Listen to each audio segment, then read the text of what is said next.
I decided to take the children to relax at my cabin, but my mother-in-law was already waiting there with her relatives. She barked, "Get out of here with your brats. The cabin is ours today."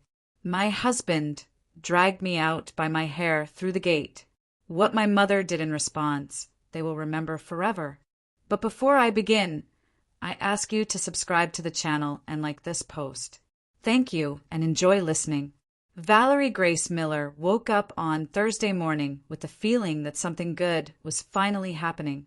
Ahead was the long Memorial Day weekend, a full 4 days of freedom from her work as chief accountant at the construction company Alpha Build.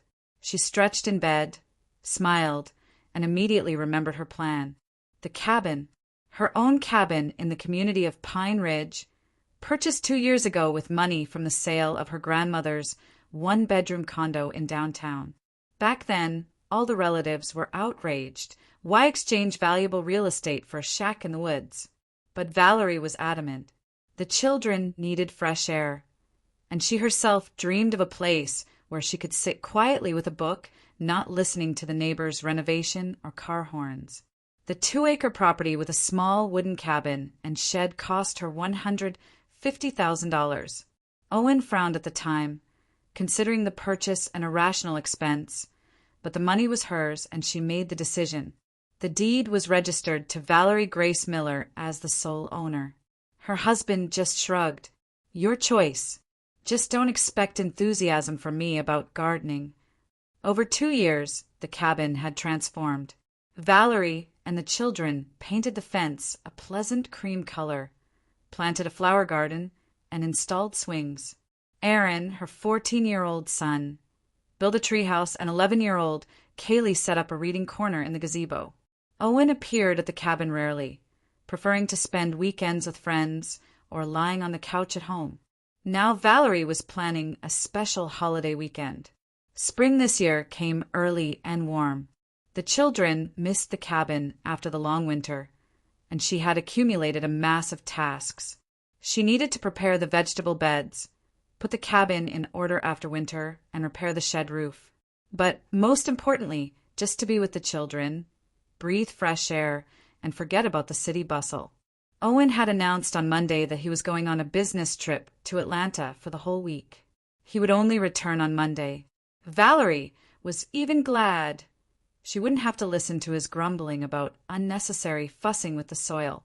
The children were also happy that Dad wouldn't be at the cabin. He usually only criticized their initiatives and demanded silence. On Wednesday evening, Valerie was already packing bags. Kaylee rushed around the apartment, putting books, paints, and a travel palette for drawing in her backpack. Aaron was checking his fishing tackle. There was decent fish in the lake near the cabin, and the boy dreamed of finally catching something bigger than small perch. "Mom, can I invite Danny Martinez?" asked Aaron, looking into his mother's bedroom where she was laying out clothes. "He has vacation too, and his mom allowed it." "Of course you can," Valerie nodded. "Just warn him that the place isn't heated yet. It's cool in the cabin. He should bring warm clothes." "Awesome. Mom, you're the best." Aaron rushed off to call his friend. Valerie looked at herself in the mirror. 42 years old, but looked younger. Hair still without gray. Figure maintained thanks to daily jogging in the park. The work of an accountant didn't lend itself to an active lifestyle, so Valerie strictly monitored herself. Her husband had recently been increasingly hinting that she took life too seriously. But Valerie believed that order in everything was the foundation of well-being. On Thursday morning, she got up at 6:30 to finish urgent reports before the weekend. The company director, Victor Garrison, valued her for accuracy and responsibility. He often said, "With employees like Valerie Miller, you can sleep soundly." She didn't like leaving things for later, especially before long weekends. By noon, all reports were ready, documents filed in the archive, accounts reconciled. Valerie said goodbye to her colleagues and went to pick up the children from school. Kaylee was already waiting at the entrance with a huge backpack, and Aaron was chatting with Danny Martinez near the bike parking area. "Danny is coming with us," Valerie clarified. "Yes, Danny's mom already allowed everything." Here's his bag. Aaron showed the sports bag in his friend's hands. Hello, Mrs. Miller. Danny politely greeted her. A well-mannered boy, from a good family. Valerie was glad that her son had such friends. The drive to the cabin took about an hour. The children chatted, made plans, argued about who would climb the favorite tree first. Valerie listened to their conversations and smiled. This was it, real happiness, simple joys. Children nearby, peaceful weekend ahead. The community of Pine Ridge greeted them with silence and the smell of pine needles. The properties here were large. Houses stood deep behind high fences. Neighbors were different. Some came only on weekends. Some lived permanently. Valerie maintained even relationships with everyone, not interfering in other people's affairs. They turned onto the familiar pine-lined road, drove past the Petersons' property where apple trees were already blooming, past the Cooper's house with their famous greenhouse. Ahead appeared her fence, painted cream color, the gate with the address marker. And then Valerie saw something that made her brake sharply. In the yard of her cabin stood 3 unfamiliar vehicles, an old burgundy Ford truck, a shabby white sedan, and a black SUV that she had definitely seen before but couldn't remember where. Smoke was coming from the cabin chimney. Someone was heating the fireplace. On her deck, towels were hung out, and voices could be heard from the property. "Mom, who is it?" Kaylee asked anxiously. Valerie parked at the gate and got out of the car. Her heart was beating fast, but she forced herself to stay calm. Perhaps it was a misunderstanding. Maybe the neighbors got confused, or the cabin residents from the neighboring property decided to use her absence for some household tasks. She opened the gate and entered the yard. The picture that opened before her was stunning. On her deck, at her table, sat several people drinking iced tea. In the center sat Tammy Miller, her mother-in-law, a woman about 68 years old, with hair dyed auburn and a habit of commanding everyone around. Next to her sat her sister Nancy, a thin woman with a displeased expression on her face, who always found a reason to criticize. There also sat the mother-in-law's nephew Victor with his wife Linda and 2 children about 8 and 10 years old. Burgers were grilling on the barbecue. Foreign belongings were scattered around the property. Valerie was dumbfounded for a moment. The children got out of the car and stood next to her, clearly not understanding what was happening. Danny Martinez pressed against Aaron, feeling the tension. "Tammy," Valerie began, trying to speak evenly. "What's happening here? Why are you at my cabin?" The mother-in-law raised her head and gave her daughter-in-law a look full of hostility. In 2 years, their relationship hadn't improved one iota. Tammy Miller believed that her son had married unsuccessfully. Valerie was too independent, earned too much, and took too little account of the opinions of her elders. "Oh, Val arrived," drawled the mother-in-law, not even getting up. "We're having a cookout here with relatives. Good that you finally showed up. You can make fresh tea. This pitcher is getting warm." "Excuse me, but I don't understand." Valerie felt irritation rising. "This is my cabin, my property. You didn't warn about your arrival." "Not yours, but the family's," Nancy objected sharply. "Owen invested money, which means we also have the right to be here." Valerie took a deep breath. She remembered all such conflicts over the past years. Owen's family could not come to terms with the fact that she made independent decisions and didn't ask their permission for every step. "Owen didn't invest a penny," she said firmly. "The cabin was bought with my money from the sale of grandmother's condo and registered to me. I have all the documents." Documents, snorted Tammy. "And who repaired the roof? Who painted the fence? Owen, by the way. So don't tell me about your property."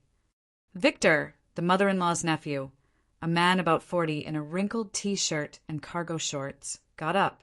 "Listen, we've already settled in. The kids are happy. The burgers are ready.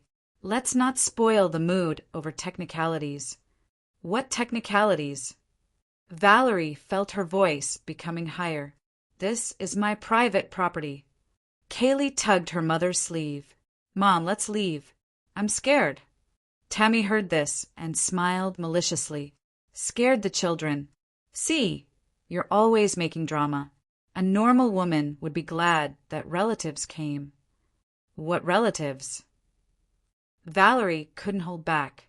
You didn't even warn us. You just came and occupied someone else's cabin. Not someone else's, but family's, Nancy repeated. And anyway, where's Owen? Let him deal with his wife. Owen is on a business trip, Valerie answered, taking out her phone. But I'll call him now. She stepped aside and dialed her husband's number. The phone rang for a long time without answering. Then there were short beeps, declined. Valerie called again, declined again. On the third try, Owen finally answered. Hello, Val, what happened? Her husband's voice sounded somehow guilty. Owen, your mother with relatives has taken over our cabin. They're sitting there like they own the place and aren't planning to leave. A pause. A long, meaningful pause. Owen, do you hear me? I hear you. Val, Mom called me. Said she wanted to get out into nature with Nancy. I thought nothing terrible. What do you mean, nothing terrible? Valerie felt blood rushing to her face. You gave them keys to my cabin. Don't shout. Yes, I gave them. Mother asked for the keys, said we weren't going anyway. But we're going. I told you on Monday that I was planning to go to the cabin with the children. I forgot. Val, be patient. Mother is old, rarely gets out into nature. Valerie felt the ground going out from under her feet. So her husband knew and deliberately forgot to warn her. Owen, I demand that you contact your mother right now and ask her to leave the cabin. The children and I came to rest. Val, don't wind yourself up. The cabin is big. There's room for everyone. Stay together for a couple of days. It's good for the children to spend time with their grandmother. What grandmother? Valerie exploded. Your mother doesn't acknowledge my children at all, and her relatives don't even know them.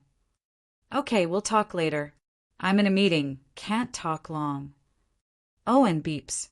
Her husband hung up. Valerie stood in the middle of the yard, clutching the phone, trying to comprehend what had happened.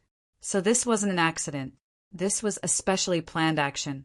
Owen gave his mother the keys, knowing that his wife and children planned to come to the cabin, and pretended he forgot. She returned to the deck, where the mother-in-law and relatives continued their meal, ignoring her presence. Tammy, said Valerie as calmly as possible. I spoke with Owen. This is a misunderstanding. You didn't know we were coming. But now that the situation is clear, I ask you to leave the cabin. The children and I plan to rest here. The mother-in-law slowly put down her glass and looked at her daughter-in-law with undisguised hostility. I won't leave anything. Owen himself gave the keys, which means he allowed it. And if you don't like it, you can turn around and go home. This is my property, Valerie raised her voice. Yours? Not yours, Tammy waved her hand. My son spent money on this cabin, worked like crazy. And you only boss people around and make complaints. Nancy nodded in support of her sister. Tammy is right. Daughters-in-law nowadays have become completely entitled. They think that since documents are registered to them, they're the owners. Victor and his wife exchanged glances. They were clearly uncomfortable, but they weren't going to intervene. Their children ran around the property, rejoicing in freedom. Mom, let's leave. Kaylee pulled Valerie's sleeve again. It's scary here. Yes, Mom, her son supported. Let's go home. But Valerie couldn't just leave. This was her cabin, for which she paid her own money. Her dream, her labor, her plans. And some bossy old woman had no right to destroy all this. Tammy, I'm asking you one last time nicely. Leave the cabin. If you want to spend time in nature, find another place. The mother-in-law stood to her full height. A triumphant smile played on her face. She clearly enjoyed the situation. And I won't leave. What will you do to me? Call the police? Well, I'm no fool either. I also have documents. And then the mother-in-law took out crumpled sheets of paper from her purse and waved them in front of Valerie's nose. Look here. A will from Owen's late father. He left the cabin to me before he passed. Valerie took the sheets and quickly scanned the text. The document looked official, notary stamps, signatures, but something about it wasn't right. The date of the will was 6 months after her father-in-law's death. This document is fake, said Valerie. Look at the date. Your husband couldn't have made a will after his death. Nothing is fake, Tammy screeched. You're slandering. You want to take away the last thing from an old person. But Valerie had already noticed other oddities. The notary's signature was crooked, the stamp blurred. And most importantly, the will referred to a completely different property in a different county. Tammy, the will indicates an address in Jefferson County, and we are in Madison County. This is a forgery. The mother-in-law was confused for a moment, but quickly pulled herself together. A clerk's error. It happens. The main point is clear. Victor quietly took out his phone and started recording something. Valerie noticed this out of the corner of her eye, but didn't pay attention. She was too outraged by the mother-in-law's audacity. Enough, she said sharply. I don't intend to tolerate this anymore. Either you leave my cabin right now, or I'm calling the police. Call, barked Tammy. Let's see who they'll listen to. Me, the owner's mother, or you, an outsider. I'm not an outsider, I'm Owen's wife. A temporary wife, the mother-in-law smiled maliciously, but a mother is forever. At that moment, Valerie realized that the conversation had reached a dead end. The mother-in-law wasn't going to give in, and her relatives clearly supported the old woman. Moreover, Victor continued filming, obviously planning to use the recording for his own purposes. The children stood nearby, frightened and confused. Danny Martinez looked like a cornered animal. The boy had gotten into someone else's family drama and didn't know how to behave. Fine, said Valerie, taking out her phone. Then I'm calling the police. Call, Tammy urged. Tell them how the daughter-in-law is kicking out her husband's relatives. Valerie dialed 911, but after explaining the situation as a civil dispute, was told it would be several hours before an officer could respond, given it was a holiday weekend. The dispatcher suggested it was a family matter best resolved privately. The mother-in-law noticed her difficulty and laughed triumphantly. They're not coming right away. Well, of course. On holidays, everyone's busy, not dealing with family squabbles. Valerie felt the situation spiraling out of control. Getting immediate police response for a civil property dispute on a holiday weekend would be difficult. And the children were tired, wanted to eat and rest. Mom, Aaron said quietly, maybe we should really go home and come next weekend. No, Valerie answered firmly. This is our cabin, and we're not going anywhere. But inside, everything was squeezing from hurt and powerlessness. How could this have happened? How could her own husband have arranged such meanness for her? And what to do next? Tammy, seeing her daughter-in-law's confusion, decided to finish her off completely. And anyway, Val, you take too much upon yourself. You think that since papers are registered to you, you can boss everyone around. But family isn't your personal property, and the cabin is also family property, no matter what you think. This cabin was bought with my money, Valerie couldn't hold back. Your money? Not your money. The mother-in-law waved her hand. The children are shared, which means the cabin is shared too. And if it's shared, then Owen's mother also has the right to be here. Nancy nodded, supporting her sister. Tammy is right. Today's wives have completely lost perspective. They think they can boss their husbands around. Linda, Victor's wife, quietly said to her husband, Maybe we shouldn't be in the middle of this? Let's leave. But Victor shook his head and continued filming. Quiet, Linda. This is interesting. Aunt Tammy is right. Young people shouldn't lecture their elders. Valerie looked at her children. Kaylee pressed against her, almost crying. Aaron held the confused Danny's hand. The boys clearly didn't understand why adults were yelling at each other instead of solving the problem peacefully. And then Valerie made a decision. She wouldn't humiliate herself anymore in front of these people. Wouldn't prove the obvious. The cabin belonged to her by law, and no one had the right to kick her out. "Fine," she said, addressing the mother-in-law. "Since you don't want to leave nicely, we'll all stay. But this is my cabin, and my rules apply here." Tammy snorted. "Your rules? Look, a dictator has appeared." "Yes, mine," Valerie answered calmly. "And the first rule, no one has the right to insult my children. Second, you need to pay for using my property. And third, I want to see all the documents that supposedly give you the right to be here." The mother-in-law turned purple with indignation. "How dare you? I'm the owner's mother." "I'm the owner here," Valerie said firmly. "And enough discussing this." She took the children by the hands and headed toward the cabin. "Come on, kids, let's unpack and settle in."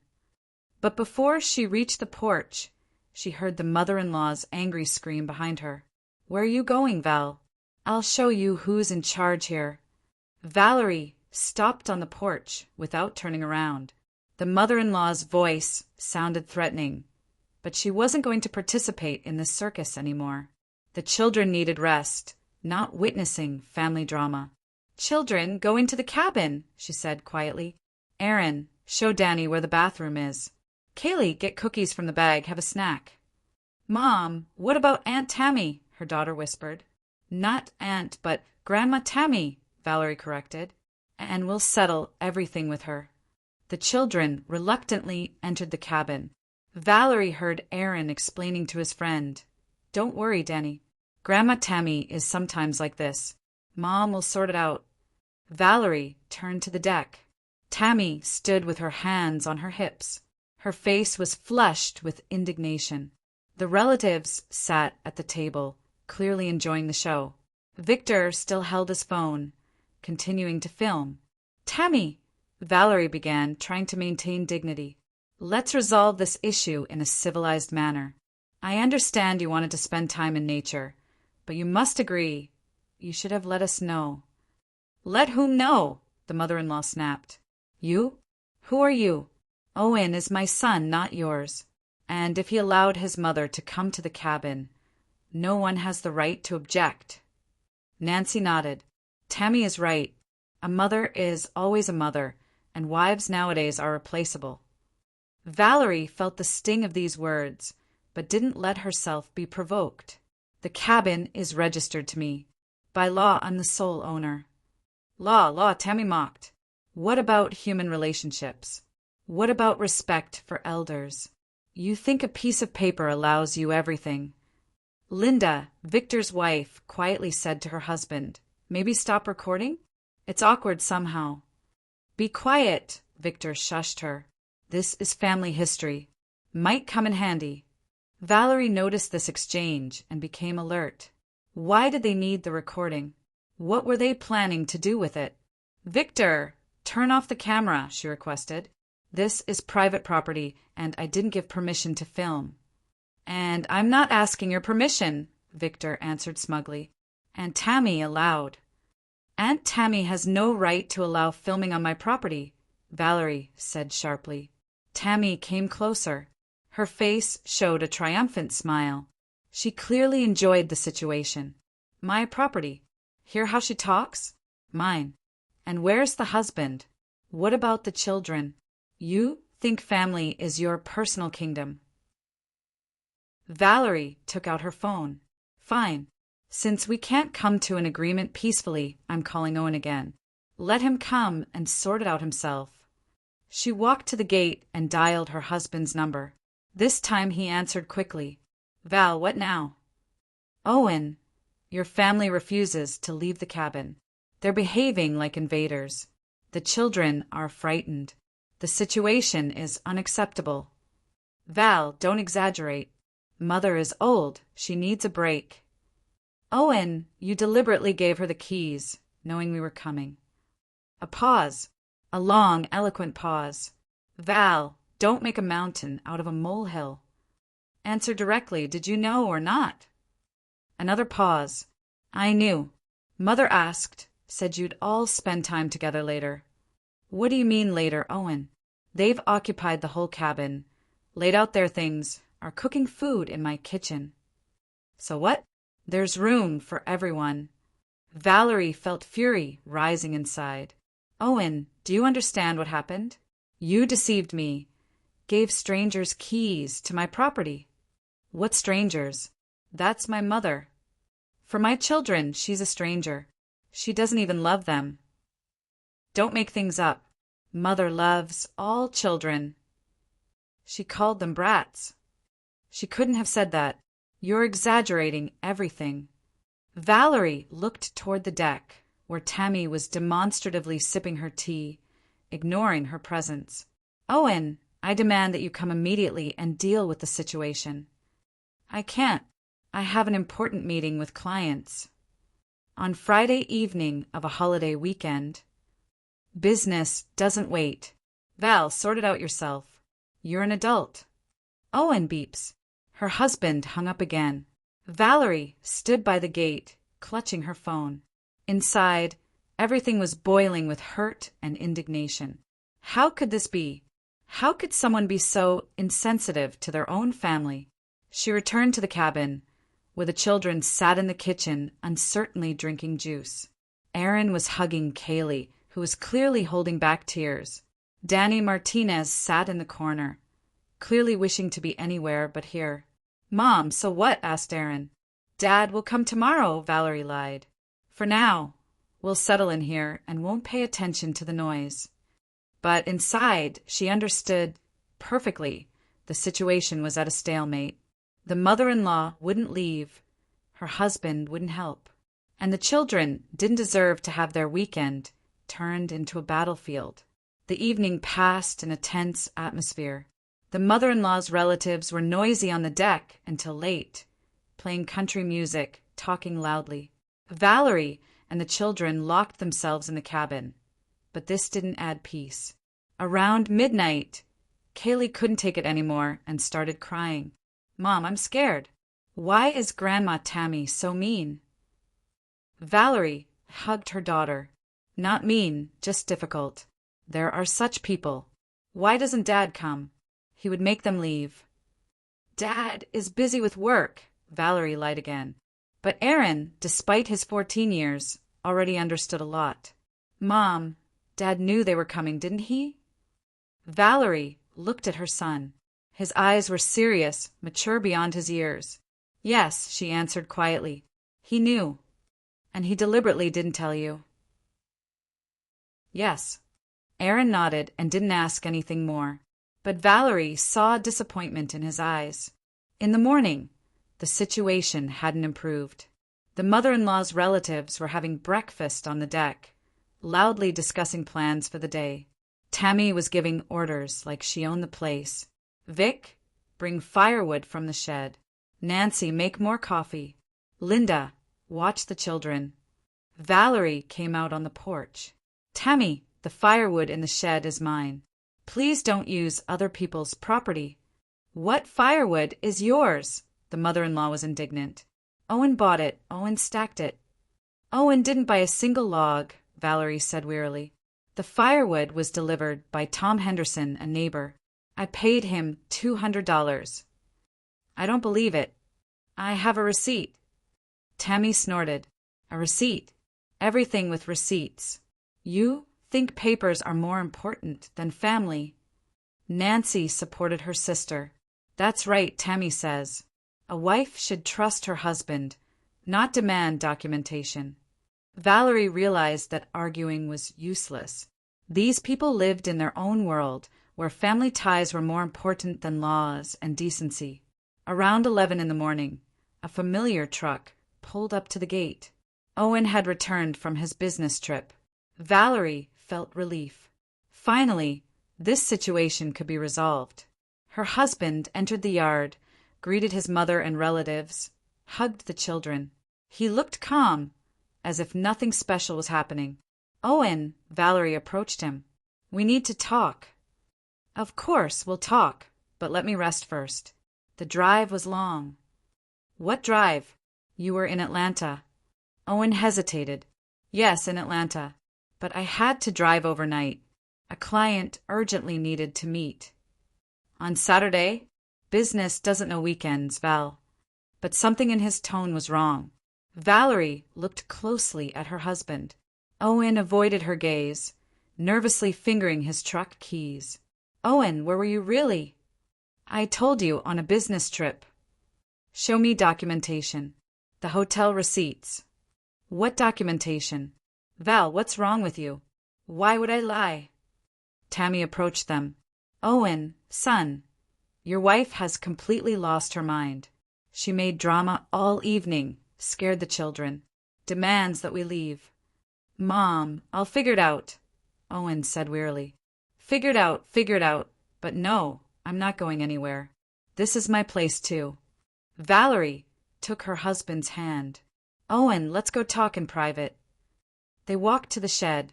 Valerie looked her husband in the eyes. Owen, I want a straight answer. You deliberately arranged this situation. What situation? Gave Mother the keys, knowing you were coming. Lied about the business trip. Owen sighed. Val, Mother asked. She rarely gets out. And what about us? Don't we have the right to rest? You do, but there's room for everyone. Owen, your mother insults our children. She calls them brats. That can't be. Mother loves children. Owen, I heard it with my own ears. You misunderstood. Valerie felt her patience ending. Fine. Then tell your mother to apologize to the children and behave properly. Val, don't wind yourself up. Everything's fine. Nothing is fine, Owen. I'm tired of this circus. Either your family leaves my cabin, or we're leaving. Val, be reasonable. I am being reasonable. I'm protecting my property and my children. Owen looked toward the deck, where his mother was waiting for the results of the conversation. Okay, he said. I'll talk to Mother. They returned to the cabin. Owen approached Tammy. Mom, maybe it really would be better to head home? Val is upset. The children, too. The mother-in-law's face twisted with rage. What do you mean go home? Owen, have you lost your mind? I'm not some nobody to be kicked out. Mom, no one's kicking you out. She is kicking out. Your wife has been rude from the first minute, demanding some documents. Mom, but the cabin is registered to Val. So what? What about family? What about respect? Victor got up from the table. Uncle Owen, maybe you should leave instead? What do we have to do with it? Owen was confused. Vic, I don't understand. Just that Aunt Val is kicking us all out, saying we're strangers. I didn't say you were strangers, Valerie objected. I said the cabin is registered to me, and I have the right to know who's on my property. Well, there she goes again. Tammy got worked up. Hear that, Owen? Again about documents, as if we're criminals or something. Owen found himself caught in the middle. On one side, his mother, whom he was used to obeying. On the other, his wife, who was legally right. Val, he said quietly, let's find a compromise. What compromise? Well, Mother and Nancy will stay, and Vic with his family will go home. Owen, it's not about the number of people. It's about being blindsided. Val, don't yell. I'm not yelling. I'm explaining. Tammy came closer. You're yelling all right. Owen, do you see what kind of wife you have? A drama queen. Mom, please. No, let her know her place. She thinks that since papers are registered to her, she can boss everyone around. Valerie felt something snapping inside. Tammy, I'm asking you for the last time, leave my cabin. I won't leave. Then I'm calling the police. Call them. Valerie took out her phone, but Owen intercepted her hand. Val, stop. Let go. Val, don't embarrass the family. What family? You call this gang of trespassers family. Tammy rushed about. Owen, do you hear? She's calling us a gang, your own mother. Val, apologize to Mother. For what? For the insults. What insults? I'm telling the truth. Val, apologize right now. No. And then something happened that Valerie never expected. Owen grabbed her by the hair and dragged her to the gate. Owen, what are you doing? She screamed, trying to break free. Teaching you to respect your elders. The pain was sharp, humiliating. Valerie tried to free herself, but her husband held firmly. The children ran out of the cabin and froze in horror. Dad, let go of Mom. Aaron screamed. Shut up. Owen barked. Go inside. He dragged Valerie to the gate and pushed her outside the fence. Walk around and cool off. When you smarten up, you'll apologize to Mother. Valerie fell on the gravel drive, scraping her palms. The physical pain was strong, but the emotional pain was much stronger. Her own husband, the father of her children, had just assaulted her. In front of the children, in front of strangers. She got up, brushed off her hands. Tears stood in her eyes, but she didn't let them fall. The children shouldn't see her weak. Mom. Kaylee rushed to the gate, but Owen intercepted her. Stay. Until your mother apologizes, no one goes to her. Aaron looked at his father with such an expression that Owen even looked away. Dad, the boy said quietly, why did you hurt Mom? Didn't hurt, but taught a lesson. You can't disrespect elders. But Mom was right. Quiet. Go inside. Tammy was triumphant. That's right, Owen. You need to keep your wife in line, or she's become completely unmanageable. Victor continued filming all this time, now openly enjoying what was happening. Valerie stood outside the gate and looked at this scene. Her husband, whom she considered a decent person, had just used physical force against her, in front of the children, at his mother's urging. Danny Martinez looked scared to death. The boy clearly didn't understand what was happening and wanted to go home. Owen, said Valerie, trying to speak calmly. Open the gate. I need to get the children. I'll open the gate when you apologize. For what? For disrespecting Mother. I'm not guilty of anything. Then you'll stay outside. Valerie looked at her children. Kaylee was crying. Aaron was clenching his fists. And Danny Martinez was pressed against the cabin wall, wishing to become invisible. And then it hit her. Owen hadn't just supported his mother. He had chosen sides finally and irrevocably. And this choice meant the end of their marriage. She took out her phone and dialed her mother's number. Christine Parker answered immediately. Valerie, honey, how are things at the cabin? Mom, her voice trembled, but Valerie held back. Can you come? I need help. What happened? Owen. Owen assaulted me in front of the children. A pause. A long, heavy pause. I remember the address. I'm on my way, her mother said shortly and hung up. Valerie put away the phone and looked at the gate. Owen stood nearby, arms crossed on his chest. Tammy was saying something to him, gesticulating. Owen, she called. One last time I'm asking. Open the gate. Apologize. No. Then stay there. Valerie walked to the road. The sun was shining, birds were singing, a dog was barking somewhere. An ordinary spring day, and her life had just been destroyed. She sat on a roadside bench and began to wait for her mother. An hour later, a familiar SUV appeared on the horizon, a reliable Ford Explorer that Christine Parker had been driving for 10 years.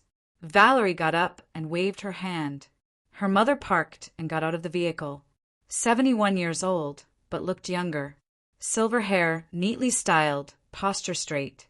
A former gym teacher and martial arts instructor, she maintained excellent form even in retirement. Valerie, honey, she approached her daughter. What's happening? Mom, I decided to spend the weekend with the children at my cabin, but my mother-in-law was already waiting there with her relatives. She barked, get out of here with your brats. The cabin is ours today. My husband dragged me out by my hair through the gate. Christine Parker listened to her daughter, her face gradually turned to stone. "Where?" she asked. "Behind the gate. Owen won't let me back in." "I see." Her mother headed toward the gate with a determined step. And at that moment, Valerie felt for the first time in a long time that she wasn't alone. Christine Parker approached the gate and carefully examined the lock. A simple latch mechanism, the kind installed at cabins for basic security. She pressed the handle, locked from inside. "Owen," she called in a calm voice. "Open the gate." Her son-in-law's voice came from behind the fence. "Christine, hello. But first let Val apologize to Mother." "For what?" "For rudeness and disrespect." Christine looked at her daughter. Valerie stood nearby, trying to fix her disheveled hair. On her face were red marks from her husband's fingers. "Valerie," her mother said quietly, "go to the car." "Mom, don't make a scene. The children are inside." "That's exactly why it's necessary," Christine answered firmly. She approached the fence closer and noticed that one of the boards had slightly loosened. In her youth, when she coached high school wrestling and taught self-defense classes, such obstacles were no problem. And now, at 71, she maintained decent physical fitness. "Owen," she called again. "One last time I'm asking. Open the gate." "Christine, I already said, let Val apologize first." "I see." Christine stepped back a few paces, took a running start, and nimbly vaulted over the fence. In her youth, she had been a certified instructor in Krav Maga and Jiu-Jitsu, with 2 decades of teaching experience. These skills, as it turned out, weren't forgotten. Owen stood in the yard with his back to the fence and didn't immediately understand what was happening. He only turned when he heard the sound of landing behind him. "Christine, how did you—" He didn't finish. Valerie's mother approached him and without unnecessary words delivered a precise strike to the solar plexus. Owen doubled over, gasping for air. "This is for my daughter," Christine said calmly and applied a wrist lock. "And this is for my grandchildren." Owen tried to break free, but the hold was professional. The more he resisted, the stronger the pain became. "Christine, what are you doing?" Tammy shrieked. "Help someone!" Victor rushed to help his uncle, but got a leg sweep and sprawled on the ground. Christine might have been a retiree, but muscle memory worked flawlessly. "Mom!" The children shouted from the cabin and ran into the yard. "Aaron, Kaylee, go to the gate," Christine said without turning around. "Danny, you too." The children obediently headed for the exit. Aaron opened the latch on the way. Grandma was here. Everything would be okay. "Grandma Chris, what about Dad?" asked Kaylee. "Dad is learning the basics of respect," Christine answered, tightening the hold. "Owen, will you apologize to my daughter?" "For what?" he wheezed. "For assault." "I didn't hit her." "You dragged her by the hair and threw her outside the gate. That's called assault." Tammy rushed around the yard. "Lady, are you insane? Let go of my son." "I'm not, lady. I'm Christine Parker, and your son got what he deserved." "I'm calling the police," the mother-in-law shrieked. "Call them," Christine answered calmly. "At the same time, tell them how you trespassed on someone else's property." Nancy rushed to her nephew, who was still lying on the ground moaning. "Vic, get up. Help your uncle." "Aunt Nancy, I think my arm is broken," Victor complained. "Not broken. Just slightly hyperextended," Christine assessed. "Should I pop it back?" "No need," Victor said quickly. "It'll heal on its own." Linda, Victor's wife, stood aside with the children and tried to calm them down. "Vic, maybe we should just go home? I don't like any of this." "Smart woman," Christine approved. "Owen, have you decided?" Fine, I apologize." "To whom?" "To Val." "Louder." "Val, forgive me, I was wrong." Christine released the hold. Owen rubbed his wrist and stepped aside, eyeing his mother-in-law like a dangerous animal. "Now about the main thing," said Christine, addressing everyone present. "This cabin belongs to my daughter. She has the deed. The rest of you don't have legal standing. Therefore, all trespassers immediately leave the premises. What trespassers? Tammy was indignant. I'm a mother. The mother of a trespasser, Christine clarified. After what happened here, your son is also unwelcome on my daughter's property. Owen turned pale. Christine, no need to be so harsh. It is necessary. A man who raises his hand against his wife doesn't deserve to be called a husband. Valerie approached the gate.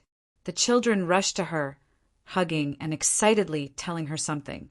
She stroked their heads and looked into the yard, where her mother was restoring order. Tammy, Christine continued, where are your belongings? I won't tell.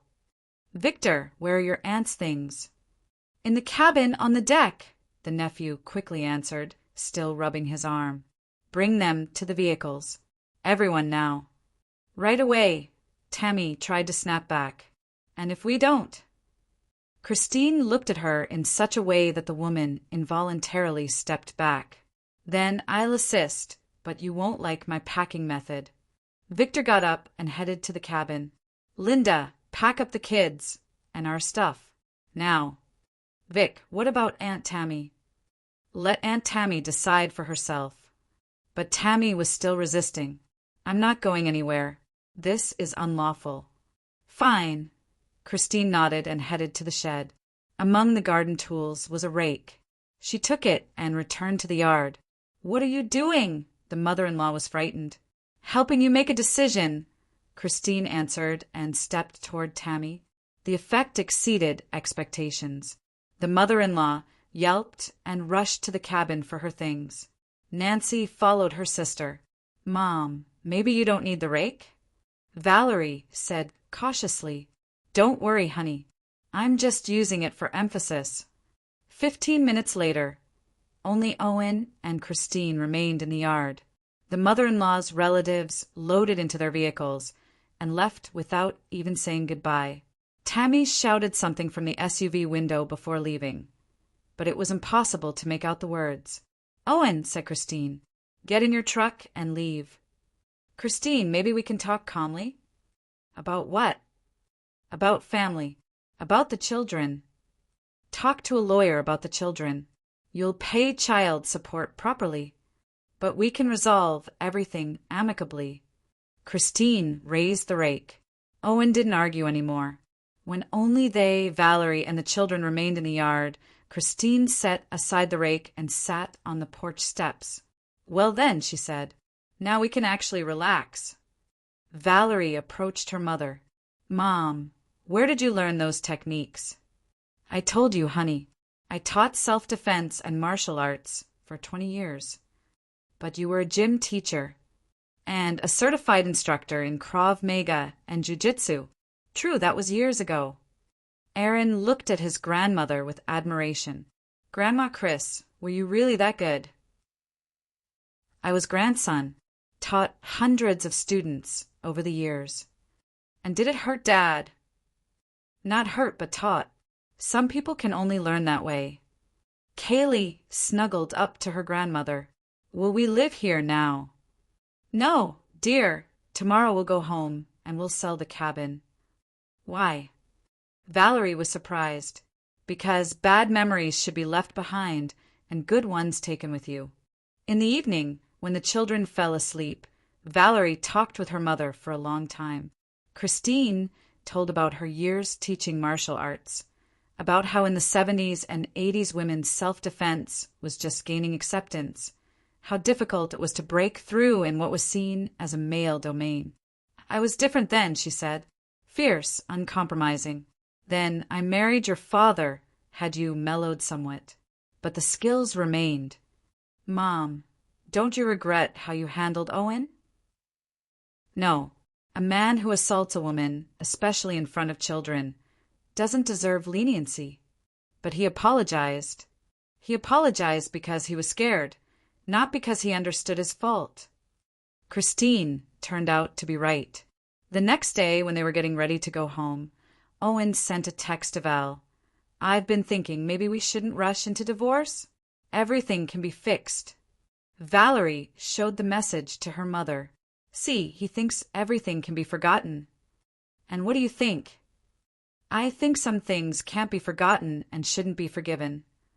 The divorce turned out to be a long and painful process. Owen first tried to get custody of the children, then demanded half the cabin value, then threatened through his lawyer. But the most unexpected thing happened a week after the cabin confrontation. Victor, the mother-in-law's nephew, posted a video of the incident on social media. The clip of an elderly woman taking down an adult man with martial arts moves went viral in 3 days. Comments varied from admiration to criticism, but most supported Christine. Grandmother martial arts instructor defended her daughter from domestic abuser, users wrote. Now that's a real mother, others added. Owen learned about the video from colleagues at work. At the construction company Alpha Build, the video was discussed by everyone, from laborers to management. Owen tried to justify himself, said it was all false, that he'd been defamed. But the video was too clear. Victor Garrison, the company director, called Owen to his office. Miller, what is this disaster? Victor, it's a misunderstanding. A family dispute. What dispute? You're dragging your wife by the hair. In front of children. I didn't drag. There's video. Everything's visible. Miller, our company works with family-oriented clients. Reputation is more important to us than any employee. But I'm a good project manager. You were a good project manager. Now you're a liability. Sorry, but we're letting you go. Owen received a severance and a suggestion to look for work in another state. His reputation in professional circles was damaged. Everyone who worked in the construction industry had seen the video, but the strongest blow awaited him at home. In the apartment, he was met by Marina Chambers, a marketing coordinator with whom he'd been having an affair for a month. It was for her sake that he'd arranged the fake business trip. Owen, we need to talk, she said as soon as he came through the door. Marina, I missed you so much. I'm glad you're here. Owen, I saw the video. What video? Where you're assaulting your wife. Owen, you lied to me. You said you were getting divorced, that your wife agreed. And it turns out you're just cheating. Marina, I can explain everything. No need to explain.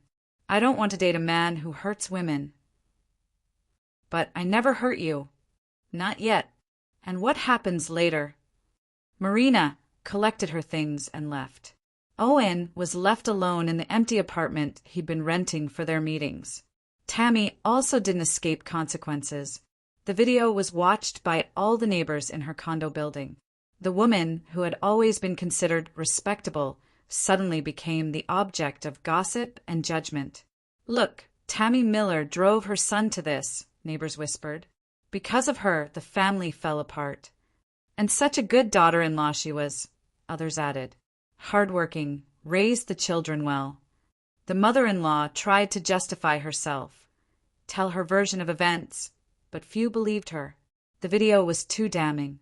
Valerie, meanwhile, filed for divorce and started a new life. She really did sell the cabin. Too many painful memories were associated with that place. With the proceeds, she rented an apartment in a better neighborhood and enrolled the children in a new school. Her job was stable, her salary good. Victor Garrison, learning about the situation with Owen, even offered a promotion. Valerie, I feel terrible about my former employee, he said. If you need anything, just let me know. Help was indeed needed when Owen stopped paying child support. But her lawyer quickly resolved this problem. They garnished his wages, and the money began coming in automatically. The children experienced the divorce differently. Kaylee cried at first, asked why Daddy wasn't coming anymore, but gradually adjusted. Aaron, on the contrary, received the news with relief.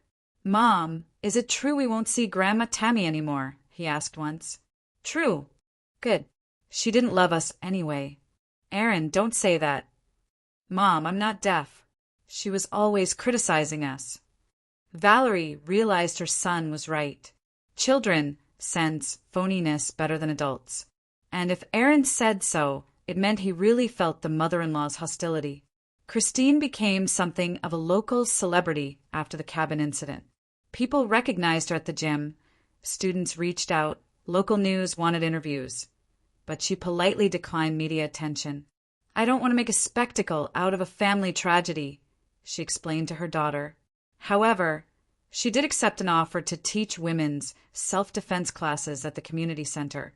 At 71, she was again teaching defensive techniques, passing on to her students not only physical skills, but also life principles. "Remember," she told her classes, "martial arts aren't about aggression. They're about protecting yourself and others, and standing up for what's right." Owen tried several times to establish a relationship with the children, called asked for visits, promised to change. But the children reacted coldly, especially after they learned about his affair. "Dad, is it true you had a girlfriend?" Kaylee asked once. Valerie didn't lie. "True, honey. And did he love her more than us?" "I don't know what he felt, but he acted wrongly." "Then I won't forgive him." 6 months later, Owen found work in another state. He moved to Tennessee, got a job at a manufacturing plant as an engineer. The salary was half of what it used to be. He lived in a cheap apartment. He paid child support irregularly. They had to enforce it through wage garnishment. Tammy also changed her life. After the scandal with her daughter-in-law, she realized that her son would no longer be influenced by her. She moved to her daughter's place in Florida, where she helped with grandchildren. "At least someone appreciates me," she complained in emails to Owen. But her daughter valued her exactly as much as she needed her, as free childcare. No one asked Tammy's opinion on important matters. No one considered her wishes. Victor, the nephew, also got his share of consequences. His wife, Linda, filed for divorce when she learned that he had filmed the family confrontation and posted it online without anyone's consent. "Vic, I don't want to be married to someone who makes entertainment out of other people's pain," she said. "Linda, but it was interesting content." "For you it's interesting, but for those kids it was traumatic." Linda took the children and went to her parents. Victor was left alone, and the video that brought him brief social media popularity became the reason for the destruction of his own family. Valerie, meanwhile, gradually built her new life. The children adapted to the new school, made friends. Danny Martinez still came to visit sometimes. His parents sympathized with Valerie and supported the children's friendship. "Mrs. Miller," Danny's mother said once, "if you ever need anything, please reach out. We saw how difficult that was for you." Such support warmed her heart. Valerie realized that not all people are indifferent to others' struggles. Work also brought satisfaction. Victor Garrison really did offer a promotion, the position of deputy controller with a corresponding salary increase. "Valerie, you're dependable," he said. "Employees like you should be valued." A year after the divorce, Valerie took stock. Financially, they were doing well. Her salary, plus child support, provided a comfortable standard of living. The children were healthy and happy. Her relationship with her mother became even closer. "Mom," she once said to Christine, "thank you for everything." "For what, honey?" "For protecting us, for showing that standing up for what's right matters." "I just did what any mother should do." Not any. Many would prefer not to get involved. Christine stroked her daughter's head. "You know, Valerie, I sometimes wonder, maybe I was too harsh with Owen." "No, Mom. That was exactly right." "Don't you regret the divorce?" "Not one bit. I realized I was living with someone who would always choose his mother over his family, and who thought violence was acceptable." "You understood correctly." Valerie looked out the window at the children playing in the courtyard. Her children were laughing, running, carefree. That's exactly how they should be. "Mom, don't you think I gave up on having a partner too soon?" "Soon? Valerie, you're 42. That's prime time. But after everything that happened, I don't want to let anyone close." "That will pass. Time heals and good men do exist." "Maybe, But for now, I just want to be a mother and daughter. That's your right. Owen called rarely, sent child support only when forced. On the children's birthdays, he sent gifts, but took no real part in their lives. The children got used to it and no longer asked about him. Aaron even said once, "Mom, I like that Dad's not around. We're closer now as a family." Why do you think so? When Dad was here, you were always stressed, and now you're calm. From a child's mouth. This sounded like a verdict. Valerie realized that divorce was the only right decision. Tammy sometimes tried to contact her grandchildren through social media, but the children ignored her messages. Aaron even blocked his grandmother. "Mom, she writes that we're ungrateful," he complained to Valerie. "Don't pay attention." "But am I obligated to her?" "You don't owe her anything." "Good, because she never loved us." 2 years passed. Valerie fully adapted to her new life. The children grew up, became more independent. Kaylee took up art seriously. Aaron got into coding and robotics. Christine continued teaching self-defense and sometimes competed in veteran martial arts tournaments. At 73, she was in excellent shape and served as an inspiration for many. "Grandma, can you still take someone down?" Kaylee asked. "I can if necessary," Christine laughed. "But it's better if it's not necessary." Owen married for the second time, to Lisa, an elementary school teacher. The woman turned out to be quiet and submissive, exactly what Tammy wanted. But this marriage couldn't be called happy. Owen started drinking heavily, lost his job, lived on his wife's income. Valerie learned about this by chance, running into a mutual acquaintance. "Val, do you know what happened to Owen?" "No, and I don't want to know." "Shame. You might feel sorry for him." "Feel sorry?" "For making his own choices." Valerie genuinely didn't feel sorry. A person who betrays family doesn't deserve sympathy. One evening, when the children were doing homework and she was making dinner, Valerie thought about how her life had changed. 2 years ago, she was a married woman who constantly walked on eggshells between her own needs and her mother-in-law's demands. Now she was free, independent, could make decisions without considering others' opinions. Yes, it was difficult, especially the first months when she had to handle everything herself, from plumbing repairs to parent conferences. But she managed, and the children saw that.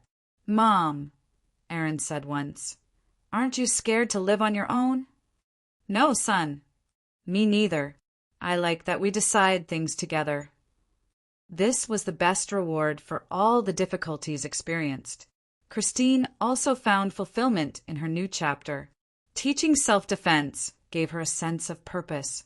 The women in her classes loved the strict but fair instructor Chris. Christine, the community center director, said once, "You have a gift for empowering people." Maybe. The main thing is being honest with them and having clear expectations. What about that incident at the cabin? Any regrets? Regret what? That I defended my daughter. Maybe it was too extreme. Gentle is when someone learns on their own. When they don't, you have to teach in ways they'll understand. The director nodded. He himself had seen the video and believed Christine had acted appropriately. 3 years after the divorce, Valerie received a job offer in Chicago. A major corporation offered the position of financial director with a salary 50% higher than her current one. "Mom, what do you think?" she asked Christine. "I think it's a great opportunity." "What about you? Your classes? Your students?" "Valerie, honey, I'm not young anymore. 74 years old. Maybe it's time for something new." "Don't say that." "It's true. And besides, Chicago has plenty of community centers. I'll find something to do." The move took place in the fall. Valerie bought a 3-bedroom condo in a good neighborhood, enrolled the children in an excellent school.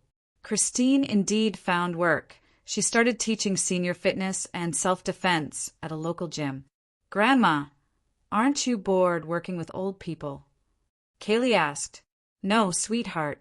At least they listen, unlike you young folks. The new life in Chicago turned out to be interesting and full. Valerie quickly integrated into her team. The children adapted at school. Erin joined a robotics club. Kaylee enrolled in an advanced art program. Owen called less and less. The last time he contacted them was 6 months ago, sending a drunk text at New Year's. The children didn't even respond. Mom, will he just disappear completely? Kaylee asked. I don't know, honey. That's his choice. I don't care. We have Grandma Chris. She's better than any dad. Christine really did fill many roles for the children. She took them to museums, theaters, told them about her experiences teaching martial arts and empowering women. The children loved their grandma's stories about helping people find their strength. Grandma, is it true that everyone used to be braver? Erin asked. Not everyone, grandson, but people spoke up more when they saw wrong. Why?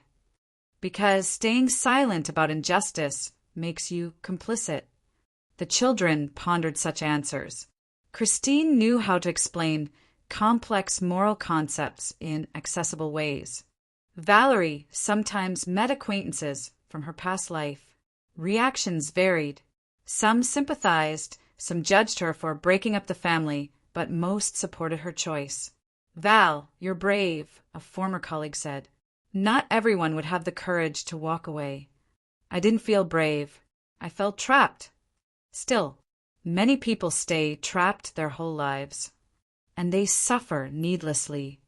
Valerie truly believed this.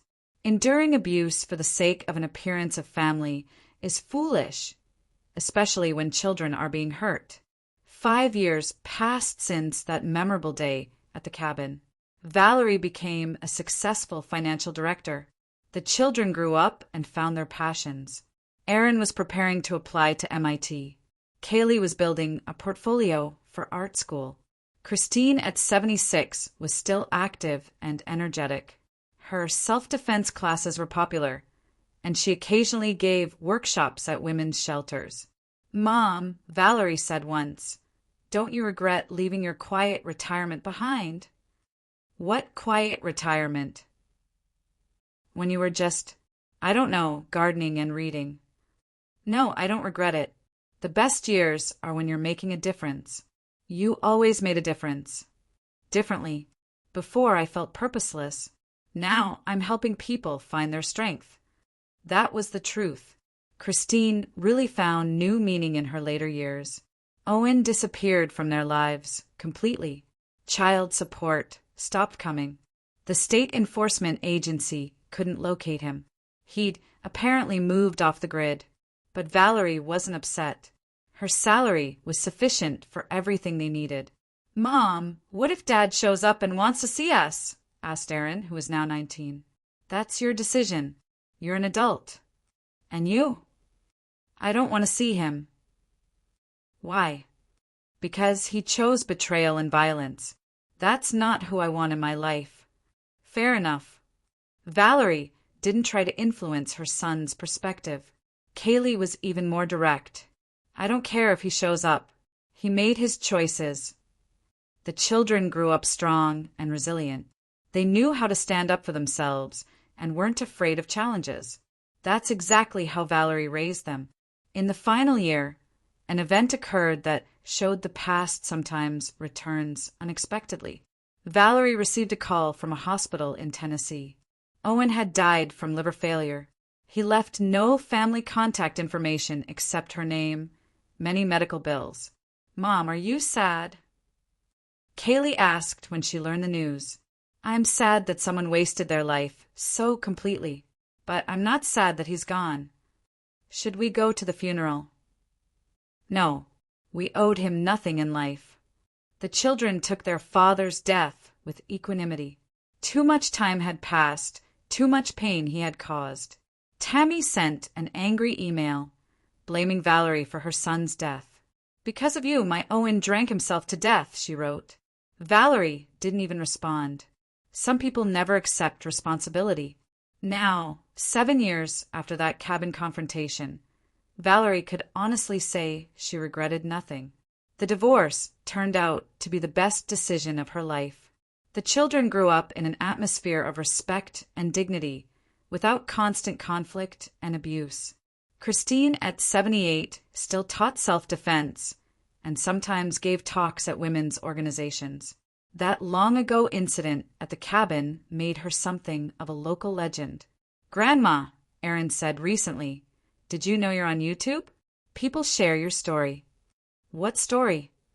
"About how you stood up for Mom. People use it as an example of protecting family." "That's silly." "It's not silly. You showed that you're never too old to do the right thing." "I showed that a mother's love doesn't have age limits." And that was the truth.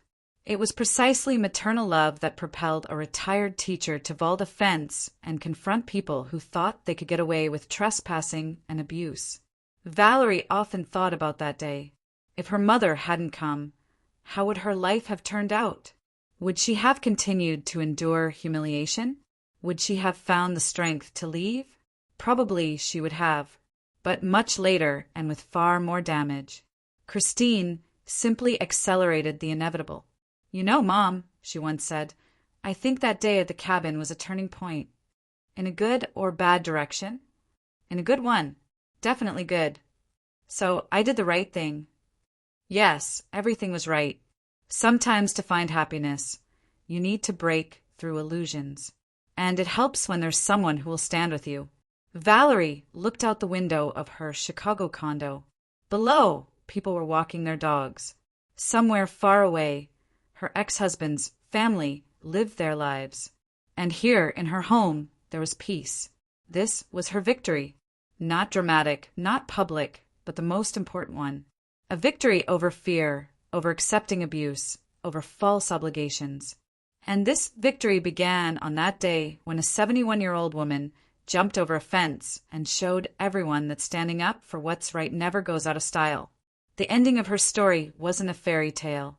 This was an ordinary life of an ordinary woman who found the strength within herself to say no to violence and disrespect. And that was enough for happiness.